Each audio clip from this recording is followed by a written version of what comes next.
स्वागत है बच्चों हमारे चैनल पर। हम आपके लिए फिर से लेकर आए हैं 8 ग्रेड अभ्यास पुस्तिका कक्षा 5 की, जो कि विषय पर्यावरण से है।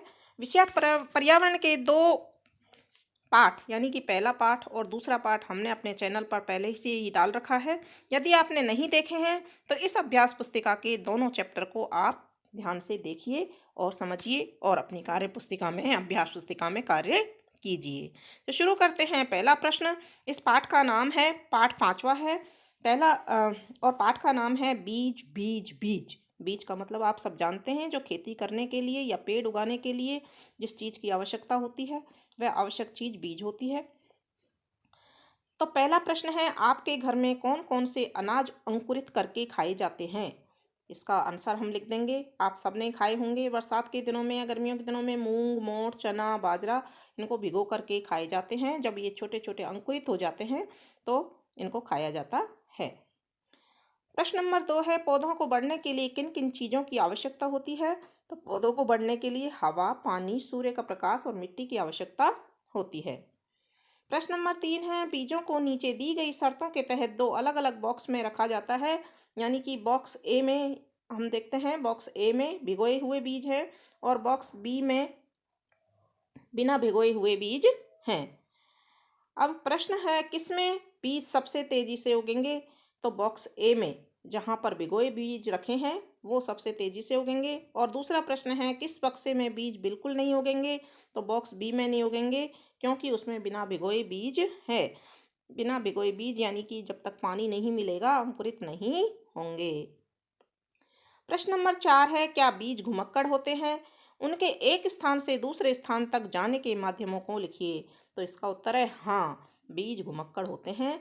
बीज हवा, पानी, जंतुओं द्वारा एक स्थान से दूसरे स्थान तक चले जाते हैं।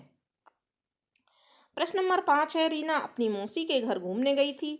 उसकी मौसी ने रात भर से भिगोए चने खाने को दिए, जिसे रीना ने बड़े मजे से खाया। रीना के दिमाग में कुछ प्रश्न आ रहे थे, जिनके उत्तर आप दीजिए। तो पहला प्रश्न उसके दिमाग में जो आया वो यहाँ पर दे रखा है, क्या सभी अनाज को भिगोकर खाया जाता है? तो बच्चों इसका उत्तर है नहीं, सारे अनाज भिगोकर नहीं खाए जा सकते हैं। केवल चना, मूंग, मोठ, बाजरा, मक्का, गेहूं को इनको भिगोकर हम खा सकते हैं। प्रश्न नंबर 2 है, अनाज को हम भिगोकर ही क्यों खाते हैं? तो जो अनाज भिगोकर खाते हैं उनको किस लिए खाते हैं? अनाज को भिगोने से वे अंकुरित हो जाते हैं और अंकुरन होने से उनमें प्रोटीन की मात्रा बढ़ जाती है। इसलिए प्रोटीन की मात्रा बच्चों के लिए बहुत आवश्यकता होती है, सभी मनुष्यों के लिए बहुत आवश्यक होता है प्रोटीन। इसलिए अनाज को भिगो करके ही खाते हैं। अगला प्रश्न नंबर 6 है, निम्नलिखित में से प्रत्येक श्रेणी के लिए एक उदाहरण दीजिए।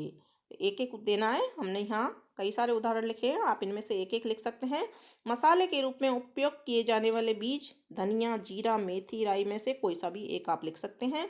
अनाज के रूप में उपयोग किए जाने वाले बीज, गेहूं, बाजरा, मक्का, चावल, ये अनाज के रूप में उपयोग किए जाते हैं। दालों के रूप में प्रयुक्त बीज होते हैं मूंग, उड़द, मोठ, अरहर, चना और मसूर। बीज जो फली के फटने से बिखर जाते हैं, मूंग, अरंडी और सोयाबीन।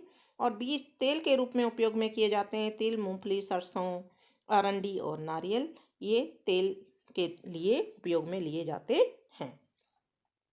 प्रश्न नंबर 7 है, कॉलम ए में 5 प्रकार के बीज दिए गए हैं, कॉलम बी में फैलाव विधियां दी गई हैं, कॉलम का मिलान करें। तो सही कॉलम को मिलाना है अपने को।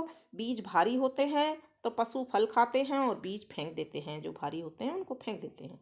बीज आकार में छोटे होते हैं तो ऐसे बीज यहाँ मिला देंगे, पौधे की फलियाँ फट जाती हैं और बीज बिखर जाते हैं।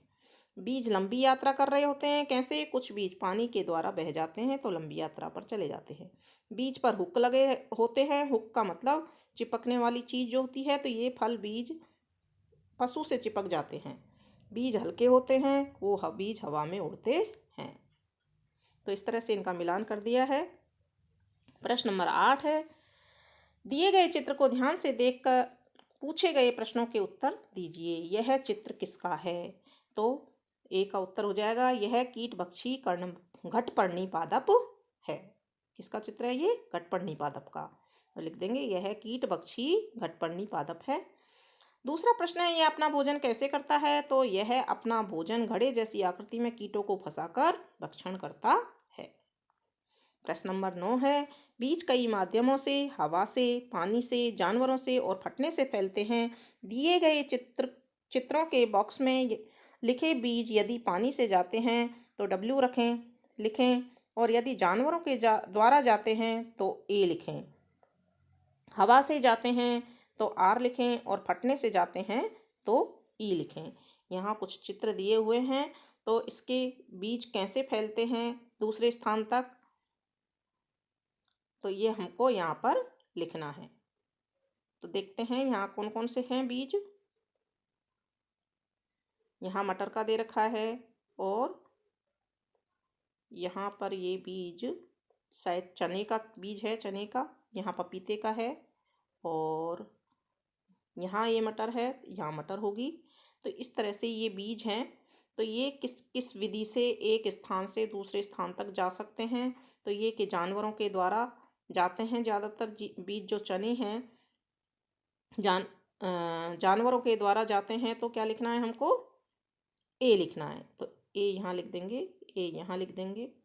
और पपीते के जो बीज होते हैं वो हल्के भी होते हैं, तो वायु के द्वारा भी जा सकते हैं, तो यहाँ पर हम आर भी लिख सकते हैं।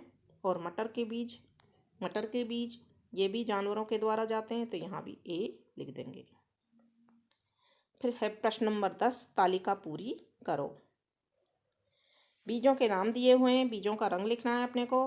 तो मूंग का रंग हरा, चने का रंग भूरा, मटर का रंग हरा, पपीते का रंग बीज का रंग काला और आम के बीज का रंग सफ़ेद जैसा होता है। इनके चित्र हम अपने अनुसार बना सकते हैं। ये आम की गुठली का है, ये पपीते के बीज का है, ये मटर का है, ये चने का है और ये मूंग का है। ये कैसे होते हैं बाहर से देखने पर? ऊपरी सतह इनकी कठोर कठोर कठोर, और पपीते के बीज जो होते हैं वो थोड़े मुलायम होते हैं, और आम की जो गुठली होती है वो भी कठोर होती है। तो इस तरह से ये हमारा जो बीज का चैप्टर नंबर 5 है ये कंप्लीट होता है। आगे के चैप्टर देखने के लिए बच्चों जुड़े रहिए हमारे चैनल से, और इसी तरह के चैप्टर जो प्रश्न वाइज आपको सही और सटीक उत्तर आपको आगे मिलते रहेंगे। इसलिए चैनल को सब्सक्राइब कीजिए, वीडियो को लाइक कीजिए और दोस्तों के साथ शेयर कीजिए। धन्यवाद।